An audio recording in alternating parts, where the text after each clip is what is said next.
وجہ ہے تمام اہل بیت علیہم الرضوان ہر قسم کی گندگی سے پاک ہے۔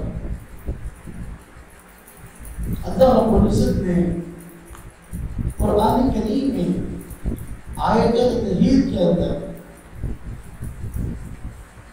اہل بیت علیہم الرضوان کو ہر قسم کی گندگی سے پاک قرار دیا ہے۔ اللہ پاک فرماتے ہیں انما یرید اللہ لیذھب عنکم الرجس اہل البیت، کہ اللہ رب العزت چاہتے ہیں کہ اے نبی صلی اللہ علیہ وسلم کی گھر والوں تم سے ہر قسم کی گندگی کو دور کریں، ویطہرکم تطہیرا، اور تمہیں اچھے طریقے سے پاک و صاف کرے۔ تو ہم یہ کہتے ہیں تمام اہل بیت ہر قسم کی گندگی سے پاک ہے۔ قرآن کریم میں بت پرستی کو بھی گندگی کہا گیا،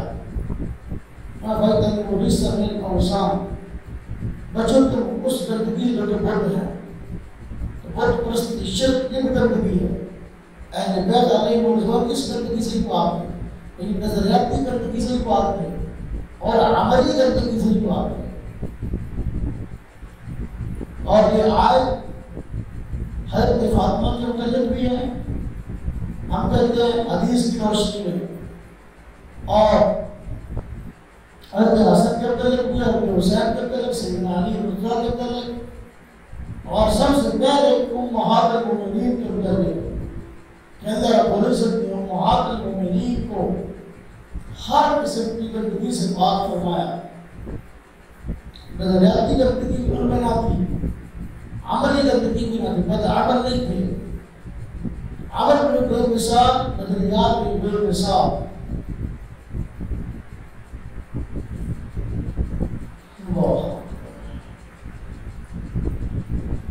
البتہ ہم یہ کہتے ہیں گناہوں سے پاک ہونا، گناہوں سے پاک ہونا، گناہوں سے معصوم ہونا، یہ انبیاء کی صفت ہے۔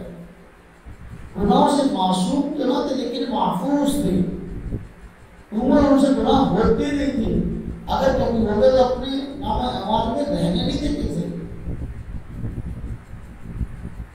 تو اللہ رب العزت نے تمام اہل بیت کو ہر قسم کی گندگی سے پاک کیا، نظریاتی گندگی سے بھی اور عملی گندگی سے بھی۔